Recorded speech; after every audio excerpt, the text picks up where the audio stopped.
지난 5월 원적에 든 무산대종사의 49제를 맞아 후학들은 설왕무산 무화재단을 설립해 대종사의 가르침을 실천할 계획입니다. 유네스코 세계문화유산으로 등재된 전국 7개 전통산사를 조명하는 기획보도. 오늘은 마지막 순서로 충남 공주, 마곡사로 갑니다. 문재인 대통령의 인도 국빈 방문을 동행 취재한 BBS 뉴스가 8만 대장경 배우기 등 인도에 불고 있는 한류 열풍을 현지에서 취재했습니다. 출가자 감소와 고령화 등 외부 환경 변화에 발맞춰 승가교육 개선 방안이 논의되고 있습니다. 불자열전, 우리 시대의 불자들. 오늘은 금강경 수행 대중화에 앞장서온 김원수 바른법연구원 이사장을 만납니다.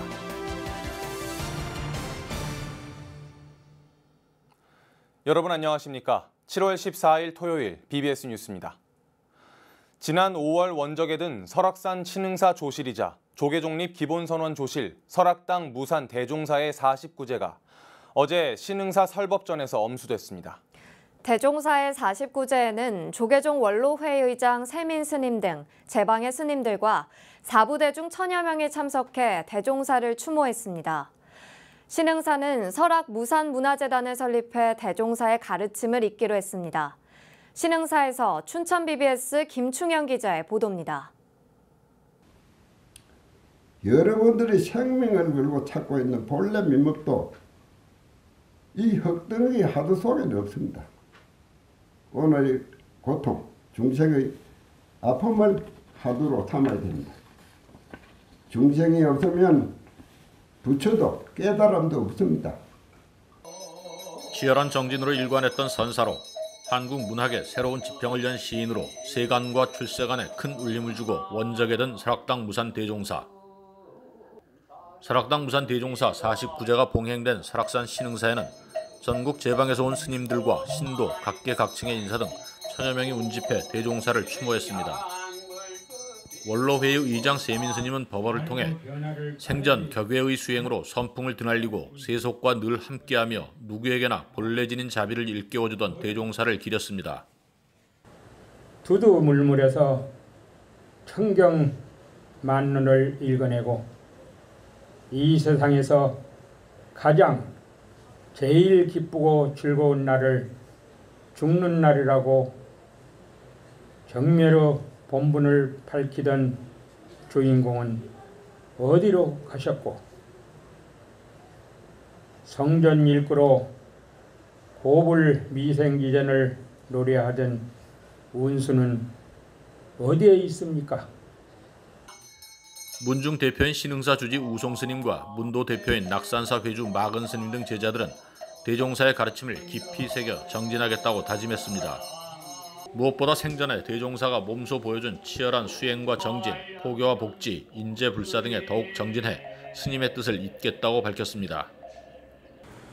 이제 저를 비롯한 삼교구 대중들에게는 큰 스님의 가르침을 잘 이어가고 큰 스님의 공덕을 잘 기리는 일들만 남아 있습니다. 큰 스님께 누가 되지 않도록 정성을 다해 가르침과 공덕을 받들어 가도록 하겠습니다. 설악산 신흥사 등 3교구 스님들과 4부대중은 앞으로 설악 무산문화재단을 설립해 대종사의 유지를 널리 전하고 실천하기로 했습니다. 또 대종사가 생전에 강조하던 중생과 함께 부처의 삶을 사는 수행자 본연의 모습을 엄정하게 지키겠다고 서원했습니다. 설악산 신흥사에서 BBS 뉴스 김충현입니다.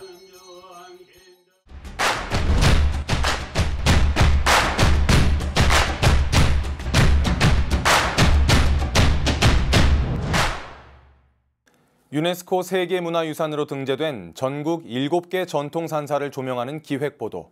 오늘 마지막 순서인데요. 충남 공주 마곡사로 갑니다. 한때 백범 김구 선생이 출가해 수행 정진했던 도량, 마곡사를 청주 BBS 이호상 기자가 조명합니다. 근현대 최고의 지도자로 추앙받고 있는 백범 김구 선생.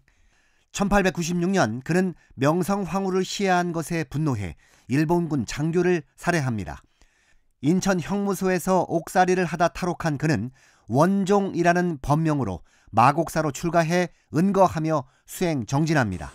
3.1운동 직후 중국으로 망명했다가 해방 후 환국한 김구 선생은 마곡사를 다시 찾아 향나무를 심습니다. 그 향나무는 지금도 마곡사를 지키고 있습니다. 백범 원종 스님의 애국정신이 살아 숨쉬는 곳, 조계종 제6교구 본사 충남 공주 마곡사가 세계문화유산으로 등재됐습니다. 이번에 세계유산 등재된 7개 사찰 모두다가 각자의 독특한 그 자연 환경을 갖고 있지만 마곡사는 근자의 어떤 새로운 건축물이나 이런 게 안 되고 가장 그래도 보존이 잘 돼 있는 그런 강점을 갖고 있지 않나 그렇게 생각하고요. 마곡사는 백제 무왕 때 신라 고승 자장율사가 창건했습니다. 보철 화상 때 설법을 듣기 위해 계곡을 가득 메운 사람들의 형태가 마와 같다고 해서 마곡사로 이름 붙여졌습니다. 아니, 우리가 지금 고민해야 될 게 후손들한테 무엇을 줄 것인가. 저는 그렇게 생각을 해요. 첫째가 자연이요. 그 다음에 문화, 그 다음에 인간성. 이 삼박자가 사찰에서는 모두게 이루어지고 있거든요. 인간의 본성을 어떻게 환원시켜 줄 것인가. 이런 걸 고민해야 되고, 오시는 분들한테는 이 자연의 아름다움을 좀 느낄 갈 수 있는 그런 공간을 많이 확보를 해야 될 것 같습니다. 조선시대 때는 세조가 마곡사에 들러 만세에 망하지 않을 땅이라 평가하기도 했습니다. 조선 중기 목조 건축 양식을 대표하는 보물 영산전. 독특한 양식으로 고려시대 석탑에 백미로 손꼽히는 5층 석탑 등 수많은 보물급 문화재를 품고 있는 산사. 서역과 교류를 나타내는 마곡사 5층 석탑을 비롯해서 많은 보물이 있고요. 그 김구 선생이 머물렀던 곳, 즉 김구 선생 은거지가 여기 있거든요. 그래서 많은 이야기를 간직하고 있습니다. 춘, 마곡, 추, 갑사라 했습니다. 봄에는 마곡사가, 가을에는 갑사가 아름답다는 뜻으로 마곡사는 최고의 풍광을 자랑하는 산사이기도 합니다. 마곡사는 세계유산이므로 방문자 센터를 건립하게 돼 있고, 방문자 센터에서 마곡사의 정보라든지 인근의 의의를 얻어서 마곡사의 가치를 잘 알 수 있게 하고, 그리고 마곡사를 직접 보고 느낄 수 있도록 보존 관리를 철저히 하겠습니다. 마곡사는 특히 우리나라 화승의 계보가 이어지고 있는 화소 사찰입니다. 남방 화소라 불릴 정도로 수많은 승려 화가를 배출했습니다. 배광보전 뒤편에 수월 백의 관음보살도가 그려져 있는데, 이는 마곡사가 우리나라 화승의 중심지임을 방증하는 문화재입니다. 지금도 매년 화승을 추모하는 불모 달해제가 봉행됩니다. 이 향나무가 바로 백범 김구 선생이 심은 나무입니다. 백범 원종 스님의 고뇌와 의기가 오롯이 살아 숨쉬고 있는 이곳 마곡사. 천년고찰 마곡사의 문화적 가치를 세계가 인정했습니다. BBS 뉴스 이호상입니다. 문화재청 문화재위원이자 중앙승가대 불교학부 교수 정각 스님이 수십 년간 수집한 불상과 불화 등 성보문화재 108점을 중앙승가대에 기증했습니다. 정각 스님은 지난 10일 중앙승가대 총장 성문 스님을 예방하고 통일신라시대 금동 불상 등 모두 87종 108점의 유물을 무상으로 기증했다고 밝혔습니다. 이번에 스님이 기증한 유물은 상주에서 출토된 높이 12.8cm 크기의 금동불상과 석초 봉영 스님이 1902년 조성해 영광 금정암에 봉안됐다는 칠성도 등 불교 조각, 회화, 공예, 외국 경전 등입니다. 어렵고 난해한 우리 문화재 안내판을 개선하기 위한 온라인 국민 참여 행사가 마련됐습니다. 문화재청은 이해하기 어려운 문구의 문화재 안내판이나 쉽고 이해가 잘 되는 문화재 안내판을 국민과 함께 찾아보고 개선하기 위해 찰칵찰칵 우리 문화재 안내판을 부탁해라는 온라인 기획 행사를 오늘부터 8월 5일까지 펼친다고 밝혔습니다. 문화재청은 어렵고 재미없는 안내판 개선 사업의 하나로 세대와 나이, 시공간을 넘어 문화재 안내판의 중요성과 문화재에 대한 관심을 높이기 위해 이색적인 온라인 국민 참여 홍보 행사로 준비했다고 설명했습니다. 참여를 원하는 국민은 누구나 우리 주변이나 유명 관광지 주변의 문화재를 관람하면서 안내판의 잘된 부분이나 잘못된 부분을 찾아내 사진을 찍어 응모 사이트에 올리면 됩니다.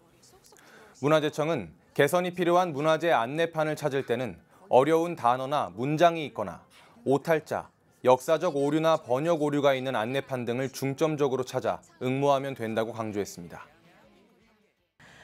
문재인 대통령이 5박 6일 일정에 인도, 싱가포르 방문을 마치고 귀국한 가운데 이번 대통령 순방은 문화교류 측면에서도 큰 성과를 낳은 것으로 평가받고 있습니다. 특히 인도는 8만 대장경과 직지심경이 정규 교과서에 실리고 한글 가사의 K-팝 열기가 아시아 어느 나라보다 뜨겁다는 점에서 신한류 열풍의 진원지가 되고 있다는 분석입니다. 문 대통령의 인도 방문을 동행 취재한 박준상 기자가 전합니다. 빌보드 앨범 차트 1위에 빛나는 세계적 스타 방탄소년단의 화려한 군무. 문재인 대통령의 국빈 방문 기간 인도 뉴델리에서 펼쳐진 K-팝 페스티벌의 현장입니다. 인도 전역에서 25대 1의 경쟁률을 뚫고 결선에 오른 22개 팀은 모두 한국 가요와 춤으로 무장했습니다. 유창한 한국말로 떠나간 사랑을 노래하고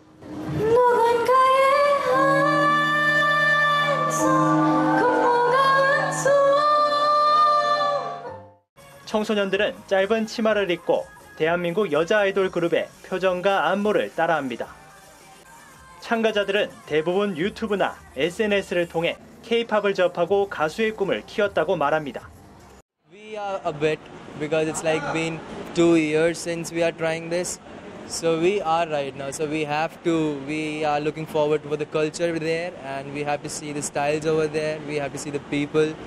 Yeah, we are looking forward to everything. So yeah, it's amazing. It's pretty amazing. I knew about K-pop from Instagram, SNS, all the SNS ways. K-pop is like life to me because K-pop star are my friends. 친구. K-pop 좋아요. 진짜 좋아요. 한류는 아시아를 넘어 유럽, 중남미까지 전 세계적으로 권력을 넓혀가고 있지만 인도에서 유독 큰 인기를 끌고 있습니다. 두 나라가 불교의 뿌리를 둔 공통된 정신문화와 사고방식을 갖고 있다는 점이 이런 분위기의 바탕인 것으로 분석됩니다. 가족을 중시하는 문화라던가 전반적인 사고방식 자체가 좀 닮아있는 점이 많은 것 같아요. 사실요. 그래서 사실은 인도 친구들이 좀 더 K-팝에 빠질 수 있는 그런 여건이 잘 되지 않나? 마인드적으로 저희랑 닮아있기 때문에 그렇게 생각이 듭니다. 문 대통령은 인도 방문 기간 우리 문화의 근간인 불교가 인도에서 전파됐다는 점을 강조하면서 우호 증진의 밑거름으로 삼았습니다. 마침 인도에서는 올해부터 우리 8만 대장경과 직지신경이 인도 교과서에 실리게 됐고 이에 대해 문 대통령은 인도에서 전파된 불교 문화가 꽃피운 결실이란 말로 의미를 부여했습니다. 인도 현지보다 우리가 전통 불교의 원형을 더 잘 보존하고 있다는 점에는 불교 문화의 역수출도 기대됩니다. 인도의 가장 큰 힌두 사원이 최근에 완성이 됐는데 그 사원을 만들면서 우리 불교 문화를 보고 그걸 따온 그런 사례가 있습니다. 그래서 오히려 불교 문화의 원형이 한국에 보존되어 있기 때문에 2000년 전 호황으로부터 시작된 우리와 인도의 교류의 역사는 대한민국 한류 문화에 힘입어 21세기에 다시금 활짝 꽃을 피우고 있습니다. 우리 정신문화의 원류격인 인도와의 교류 확대는 문화 강국으로 나아가는 데도 큰 보탬이 될 것으로 보입니다. 인도 뉴델리에서 BBS 뉴스 박준상입니다. 출가자 감소와 고령화 등 외부 환경 변화에 발맞춰 승가 교육도 변해야 한다는 지적이 적지 않은데요. 이 때문에 중앙승가대 등 승가기본교육기관 정원 조정 등이 필요하다는 목소리가 나오고 있습니다. 조계종 교육원이 마련한 승가교육 개선 방안 세미나 현장, 류기환 기자가 취재했습니다. 1990년대 500명 선을 유지하던 출가자 수는 2000년대 들어 200명 선으로 급감한 데 이어 지난해에는 150명대로 줄었습니다. 이 때문에 승가대학을 비롯한 조계종의 기본교육기관에 입학하는 학인들의 숫자도 감소 추세를 보이고 있습니다. 조계종 안팎에서는 학인 스님의 감소로 현장에서 전법 교화를 할 수 있는 인적 자원이 장기적으로는 고갈될 것이라는 우려마저 나오고 있습니다. 조계종 교육원이 이 문제의 해법을 찾기 위해 시대에 맞는 승가교육의 개선 방안을 모색하는 자리를 마련했습니다. 종단 교육원은 수년 전부터 이 변화하는 시대 환경에 따라서 불교 교육과 승가 교육을 어떻게 해야 될 것인가 이런 것을 많이 고민하고 있습니다. 그것을 전체적으로 종합해서 향후에 우리 불교 교육과 승가 교육의 내용과 제도의 변화를 어떻게 가져갈 것인가 하는데 중요한 정책 수립의 기초 자료로 삼을 것입니다. 조계종 교육원이 마련한 교육정책 세미나에서는 저출산과 고령화와 같은 사회적 요인만을 탓할 수 없다는 자기 반성의 목소리가 이어졌습니다. 출가의 뜻을 둔 이들이 행자교육과 수계교육에 입문했다가 절반 이상이 퇴사한다는 것은 불교가 예비 스님들에게 더 이상 매력적인 종교로 인식되지 못하고 있다는 것입니다. 이는 출가 입산자가 사찰에 정착하고 수행자로서 자긍심을 가질 수 있도록 종단 차원의 종합적인 지원 시스템을 갖춰야 하는데 그렇지 못했다는 것을 의미합니다. 이와 함께 도제식 교육과 공교육이 혼합된 획일적인 출가 문화도 폐단으로 지목됐습니다. 개인주의 문화에 익숙한 세대들에 대한 이해 부족이 결국 출가자의 길을 중도에 접는 요인으로 작용했다는 분석입니다. 승가 교육을 둘러싼 내외 환경의 변화는 상상을 초월하고 있습니다. 출가자 감소, 출가자의 고령화라는 가시적인 현상뿐만 아니라 첨단과학기술의 발달로 지식정보의 양적 성장과 이에 따른 의식의 향상은 교육 환경의 합리적 개선을 요구하고 있는 것입니다. 조계종 교육원은 우선 사찰 승가대학과 같은 기본교육기관 숫자의 조정을 개선 방안으로 제시했습니다. 학년당 적정 학인 수를 유지해 교육 효과를 극대화하기 위해선 교육기관의 수를 줄여야 한다는 겁니다. 현재 연간 출가자를 100명으로 계산했을 때 기본교육기관은 18개에서 10개로 조정돼야 한다는 게 교육원의 판단입니다. 출가자 감소에 따라서 기본교육기관에 입학학인 숫자도 감소하고 있는 시점입니다. 학년당의 적정 학인 수 유지를 통한 교육 효과의 극대화를 위해서는 교육기관의 수를 적정하게 유지하는 것이 불가피합니다. 승가교육의 질적 개선과 승풍진작은 종단의 미래를 결정할 만큼 주요 현안으로 떠오르고 있습니다. 조계종이 승가교육 환경의 합리적인 개선을 통해 미래 한국 불교의 토양을 새롭게 일궈낼 수 있을지 관심이 모아지고 있습니다. BBS 뉴스 류기환입니다. 우리 주위에는 희귀 난치병으로 고통받고 있는 어린이들이 적지 않지만 상당수는 어려운 가정 형편 때문에 제대로 치료조차 받지 못하고 있는데요.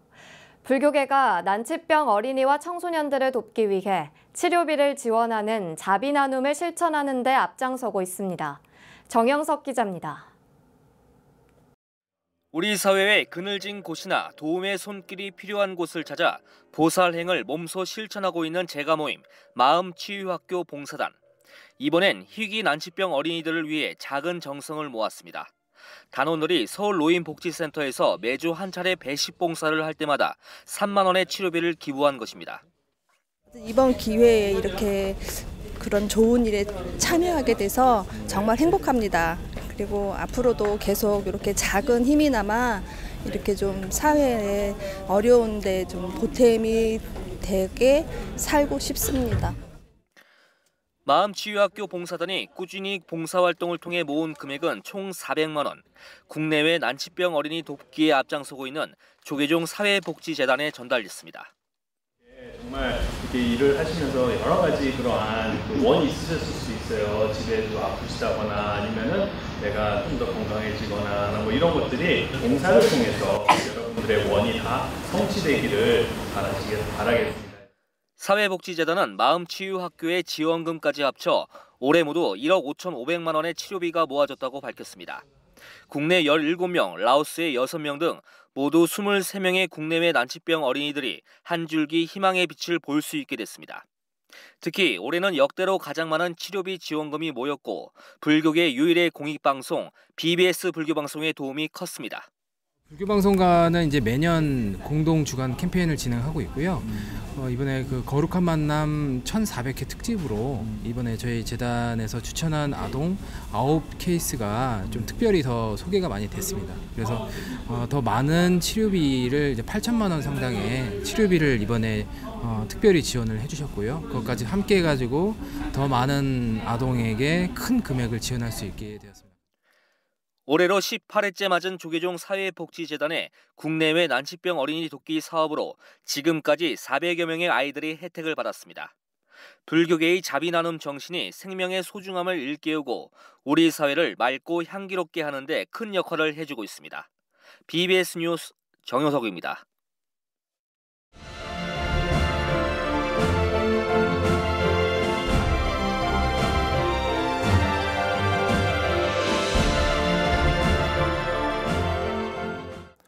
다음은 BBS 뉴스가 마련한 연중기획 보도, 불자열전, 우리 시대의 불자들 순서입니다. 우리 사회 곳곳에서 부처님의 가르침을 실천하고 있는 불자들을 소개하는 순서죠. 오늘 그 18번째 순서에는 금강경 수행 대중화에 앞장서온 김원수 바른법연구원 이사장을 조윤정 기자가 만났습니다. 불교를 대표하는 경전인 금강경 독송과 수행의 대중화를 오랜 시간 이끌어온 김원수 바른법연구원 이사장. 열등감에 가득 차 철없고 나약한 어린 시절을 보내던 김 이사장에게 불교는 인생을 바꿔놓은 한 줄기 빛과 같았습니다. 입시의 그 중압감 때문에 상당히 정신적인 스트레스를 많이 받았고 그것이 병까지 걸리게 됐습니다. 그런데 이제 대학 들어와서 불교를 만나고 보니까 참 너무나 좋았고 이 부처님의 가르침으로 내 정신병이 치유될 수 있다라는 확신을 갖게 됐으면서 점점 더 불교를 빠져들어갔습니다. 불교라는 높은 벽 앞에 서 있던 20대 김 이사장을 불교의 세계로 이끈 은인은 독립운동가이자 전 동국대 총장이었던 고 백성욱 박사였습니다. 학업을 모두 내려놓은 채 호련히 속세를 떠나 출가 생활을 시작한 것도 스승인 백 박사 때문이었습니다. 동서양의 학문을 다 하셨을 뿐만 아니라 깊은 수행에 들어가셔서 큰 깨달음을 얻으신 분인데 제가 그분을 아주 존경하는 나머지 직장, 전공의 길을 버리고 그분 밑에 가서 출가하면서 몇 년을 수행을 했었습니다. 5년여간의 출가 생활을 통해 김 이사장은 금강경을 본격적으로 접했고 이를 바탕으로 깊고 의미 있는 가르침을 얻었습니다. 긴 기간 동안 금강경 수행을 했습니다마는 빈곤했던 삶이 상당히 넉넉해진 삶으로 바뀌었고요. 출세를 해서 다른 사람보다 빛나는 삶을 살까 이제 이게 제 꿈이었는데 이제 불교를 만나고 보니까 그게 다 이기적인 삶이라는 것을 알게 됐어요. 김 이사장은 홍익대 공대 교수로 후학 양성에도 힘써왔고 스승의 가르침을 이어가기 위해 1988년 바른법연구원을 설립해 책을 펴내고 학술 세미나 등을 열어 금강경의 가치를 널리 알려왔습니다. 특히 BBS TV를 통해 새로운 불자로 태어나는 금강경 강의를 진행하면서 불교 방송과도 인연을 맺었습니다. 김 이사장은 한국 불교의 중흥을 위해선 일상 속에서 실천할 수 있는 수행법을 널리 알리는 데 힘을 모아야 한다고 목소리를 높였습니다. 또 불자들이 무언가를 얻으려고만 하는 이기심을 버리고 부처님께 시봉하는 삶을 살아야 한다고 강조했습니다. 김 이사장이 도반들과 함께 힘을 모아 30년 넘게 무료 급식소를 운영하면서 1년에 20만 명이 넘는 사람들에게 무주상보시를 베풀어 온 것도 이 때문입니다. 이기심을 버리고 보살의 마음, 헌신적인 마음, 부처님 시봉하는 마음을 내라고 얘기하고 싶습니다. 본연의 부처님의 마음, 보살의 마음으로 되돌아가는 것이 매우 필요합니다. 불교를 믿되 나 자신 잘되기 위해서 믿지 않는 게 좋습니다.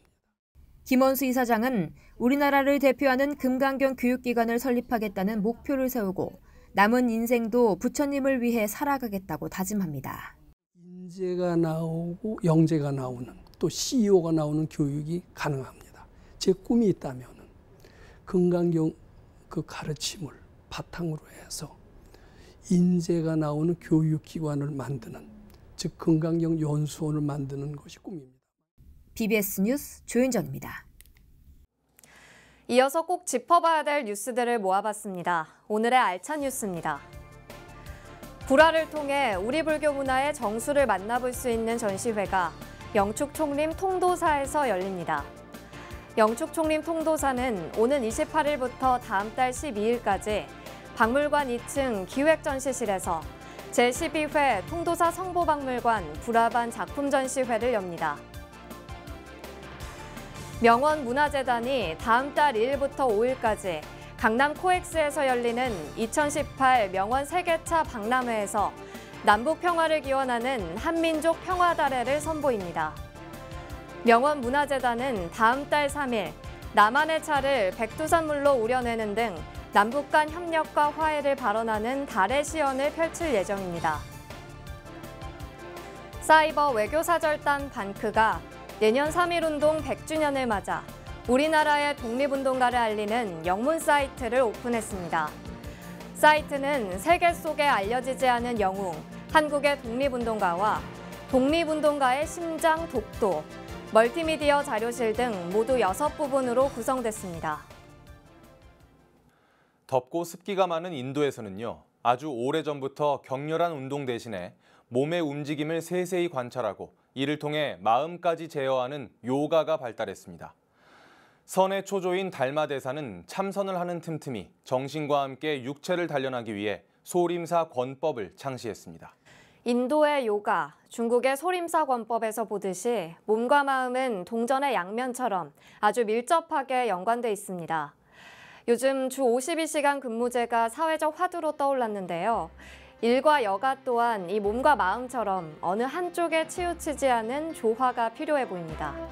이상으로 7월 14일 토요일 TBS 뉴스를 마칩니다. 시청해주신 여러분 고맙습니다.